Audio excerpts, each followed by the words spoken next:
Breaking news. Meron na pong media personality na hinuli. Okay? Itong si Franco Mabanta at 4 pang iba arestado sa pangingikil umano kay Representative Romualdez. Okay? Parang extortion raw ang nangyari. Patungkol po ito sa flood control raw, no? Na meron raw silang ebidensyang ilalabas pero hindi ilalabas nila kapag bibigyan sila ni Martin Romualdez ng 350 million. Tapos di umano nagpatulong itong si Romualdez para may ginagawang entrapment dito. Okay? At itong si Franco Mabanta ay kasali pala ito sa, or siya pala yung di umano pagmamay-ari ng Peanut Gallery. Yun yung sa YouTube, di ba? Mamaya atin pong i-analyze ito ng ating opinion kung ito pa po ba talagang totoo na, kasi itong si Franco Mabanta raw ay hindi umamin. Para malinawagan tayo dito, nag-live rin itong NBI. Okay? Gumawa sila ng press briefing on Franco Mabanta's arrest. Kaano ba ito katotoo? Kanina lamang po ito nangyayari tayo, i-analyze natin ito kung scripted ba ito o hindi ito scripted. Okay? Kasi po, involved na po dito ang media. May media raw binabayaran. Mga gano'n na hindi ilalabas yung balita, may ebidensya, gano'n. Mamaya. At last but not the least, atin ring pakikinggan ang latest update kay Vice President Inday Sara Duterte at ni former President Duterte doon sa Hague. No? At sinagot po ang mga maiinit na questions dito kay VP Sara at sa mga issues na dapat niyang sagutin. Yan po ang ating pag-uusapan mamaya. Pero isang media personality nahuli sa entrapment. Bakit nahuli ito sa entrapment? At anong kinaugnayan nito kay Martin Romualdez? Ito po yung balita. Panoorin natin. Inaresto ng National Bureau of Investigation o NBI ang social media personality na si Franco Mabanta at 4 na iba pa.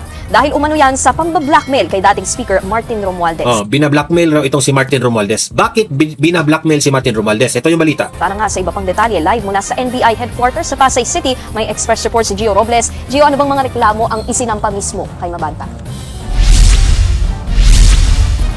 Nikki, extortion o pangingikil ang reklamong kinakaharap ni Mabanta at 4 na iba pa. Ayon sa NBI Organized Transnational Crime Division, sinubukan umanong kikilan ni Mabanta si dating House Speaker Martin Romualdez. Humingi umano sina Mabanta ng 350 million pesos kay Romualdez kapalit ng hindi paglalabas ng sensitibong impormasyon na nag-uugnay sa kanya sa isang flood control project. Kalaunan, ibinaba umano sa 300 million pesos ang hinihingi ni Mabanta na babayaran sa 4 na tranche o 4 na hulugan. Remember itong si Mabanta. Hindi yung mga biniblur Ito, nasa left na ito. Remember na itong si Mabanta, hindi mo na tayo manghuhusga Remember na itong si Mabanta ay tumanggi magsalita at hindi niya inamin. So ang tanong ngayon, is this scripted from the NBI? Yan ang pinakatanong. Totoo ba ito? Kasi po, mapapatunayan na yan kung meron pong text messages o conversation na talagang merong nag-deal si Romualdez at si Mabanta. O kung hindi man si Romualdez, ginamit lang siguro ng NBI na medyo may palitan po na negosasyon na bibigyan mo ako ng 350 million wag nyo lang bigyan mo kaming 350 million. Hindi namin ilalabas yung mga ebidensya sa flood control.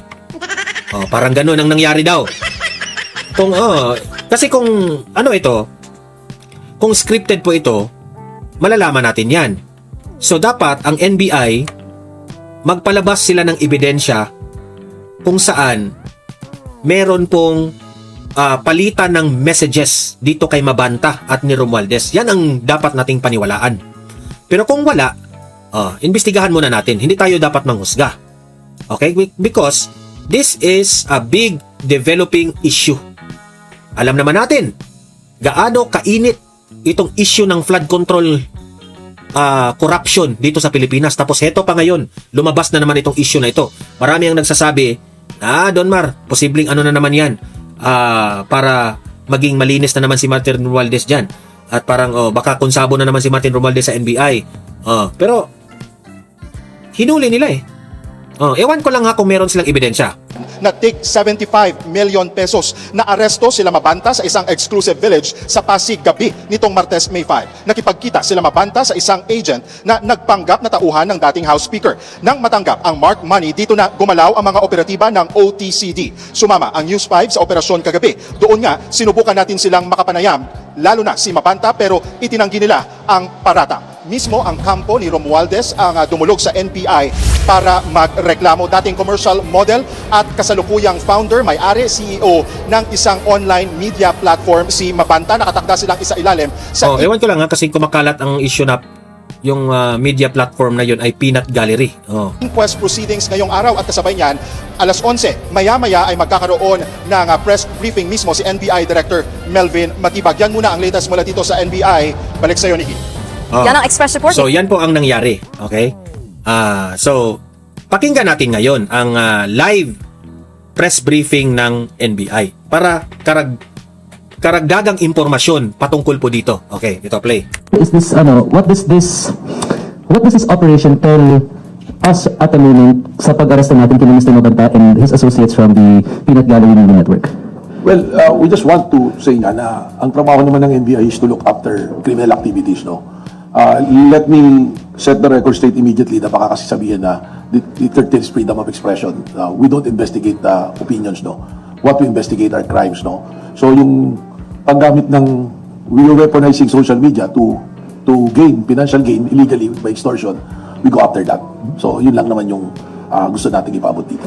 2 days ago, Representative Terry Didon has nag-request po siya kung hindi ako nagkakamali ng isang investigation over PGMN's fake news operations. Kung sakaling maimbita po kayo ng camera to these proceedings, kung sakaling mangyari ito, will you be cooperating with the House and present your findings towards them?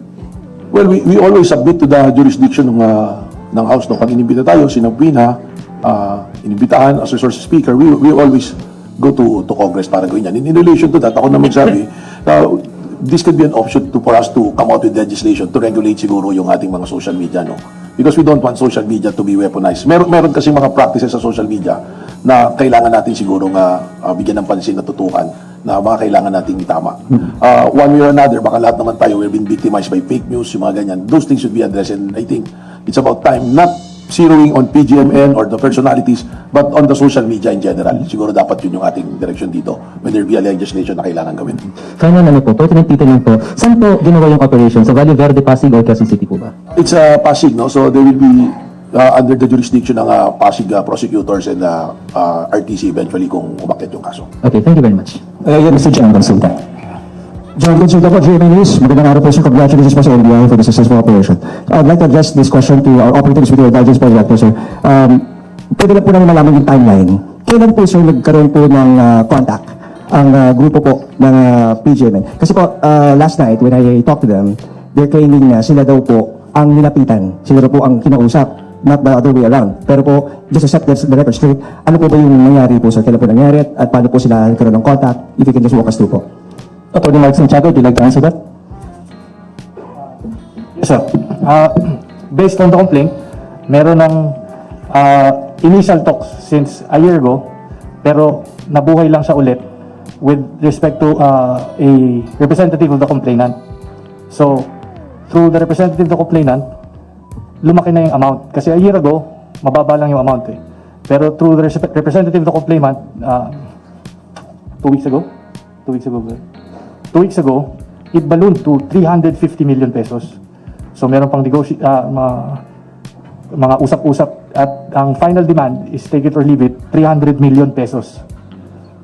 Until umabot tayo sa entrapment po kahapon. Apo. Sir, ano po ang threat po kung meron man? Kung hindi po mabibigay yung Sana i-release ng NBI ang mga ebidensya na ito, no? Yung conversation nila. 300 million. At ano po, ilan po yung tranches pinag-usapan natin? Isang bagsakan po ba? Or may tranches po tayong pinag-usapan dito? Bali yung sa 300 million na nag-demand sila ng 4 tranches. So yung 4 tranches is consisting of 75 million per tranche.